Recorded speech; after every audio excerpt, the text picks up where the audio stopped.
Guys এর আগের সিজনে আমি কিন্তু আমার জীবনের প্রথমবার মাস্টার ডান দেই, আর এই সিজনেও কিন্তু মাস্টারের অনেক কাছাকাছি আছি অলরেডি। দেখো গাইস আমি কিন্তু হিরোইকের 5 স্টারে উঠে গেছি, আর মাস্টারে উঠতে মাত্র 30 প্লাসের মতন লাগে। আর এবার যদি আমি মাস্টার ডান দিতে পারি তাহলে কিন্তু গাইস আমি আমার জীবনে দ্বিতীয়বারের মতন মাস্টারে উঠে যাব। যেহেতু আর মাত্র 30 প্লাস লাগে, তার মানে গাইস আমরা একটা ম্যাচে কিন্তু 30 প্লাস নিতে পারবো। কিন্তু গাইস ম্যাচটা খেলতে হবে ভয়ানক লেভেলের, মানে গাইস আমাদের 15-20টার উপরে কিল থাকতে হবে, আর ম্যাচটা কিন্তু বুইয়া করতে হবে। তাহলে কিন্তু আমরা এই একটা ম্যাচে বুইয়া করে গাইস মাস্টারে উঠতে পারবো। তাহলে দেখা যাক গাইস আমি কি পারবো একটা ম্যাচে 30 প্লাস নিয়ে মাস্টারে উঠে যেতে। আর এই কারণে কিন্তু গাইস আমি আমার স্কোয়াডকে ডাক দিই, এটা হচ্ছে আমার টিমমেট আর কি। তো তাদেরকে নিয়ে একটা ম্যাচ করে দিই এক্সট্রা। আমাদের টিমে একটা জোন পুশারও আছে, এই কারণে কিন্তু নিশ্চিন্তে আমরা ল্যান্ডিং করতেছি পিকে। দেখা যাক গাইস পিকের মধ্যে আমি কয়টা কিল করতে পারি। তো এখানে কিন্তু লুটপাট করার পরে দেখি ভাই এখানে ফাইটিং চলতেছে, আমি পিছন থেকে থার্ড পার্টি করে একটা নক করে দিই, আর একটা এনিমি সামনে আছে।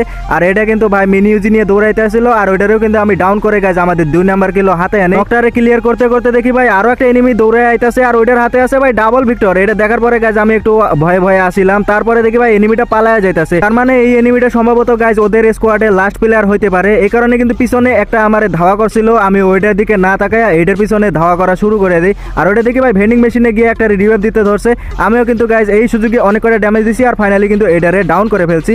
ইতিমধ্যে দেখি ভাই আমার টিমমেটে আরেকজনে ডাউন দিছে, আমি কিন্তু গাইস আরেকটা শট দিয়ে এটারও ডাউন করে আমাদের কিন্তু 4 নাম্বার কিলো নিয়ে নেই। তারপর দেখি ভাই এখানে আরো একটা ডাউন হয়ে আছে, আমি ভাবছিলাম এনিমিটা হয়তো এটারে ডাউন করছিল, কিলটা নেই, কিন্তু ভাই এটা দেখি আমার টিমমেটের কিল আসছিল। এরপরে দেখি ভাই জুম করে আসছিলাম, তখন দেখি ভাই আরেকটা এনিমি চলে আসে, তার মধ্যে দেখো ভাই আমার টিমমেটে কিন্তু রিভাইভ হয়ে ওইটারে ডাউন করে দিছে।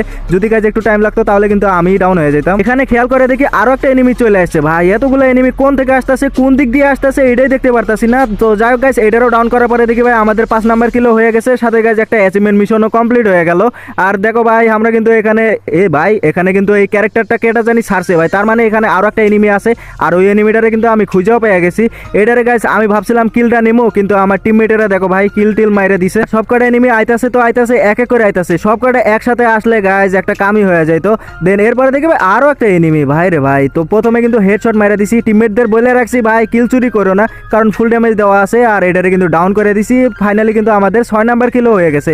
এই ম্যাচে গাইস সম্ভবত আমার টার্গেট ছিল 20টা কিল করবো, তো দেখা যাক গাইস আমি কয়টা কিল করতে পারি।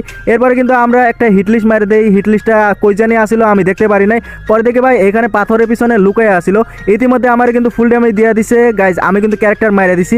আর এই টাইমে দেখো এখানে কিন্তু আমার টিমমেটেরা ওরে হালকা একটু ড্যামেজ দিছিল, আর আমার ক্যারেক্টারে কিন্তু এনিমিটা ডাউন হয়ে যায়। দেন গাইস আমারে যখন রিভাইভ দেয়, রিভাইভ দেওয়ার পরে দেখি ভাই আমার 7টা কিল হয়ে গেছে, তার মানে গাইস ওই কিলটাও আমি পেয়ে গেছি। আর ওইদিকে আমাদের জোন পুশারে কিন্তু টোকেন মোকেন নিয়ে ভেন্ডিং মেশিনের গোড়ায় বসে আসিল, ওই ভাবছিল আমরা হয়তো মর্মু ধাপধাপ করে আর ওই রিভাইভ দেবো, কিন্তু ওই জানতোই না ভাই আমরা পিরো প্লেয়ার, আমি পিরো প্লেয়ার না হলেও ভাই আমার টিমমেটেরও পিরো প্লেয়ার। তো সামনে দেখি ভাই আর একটা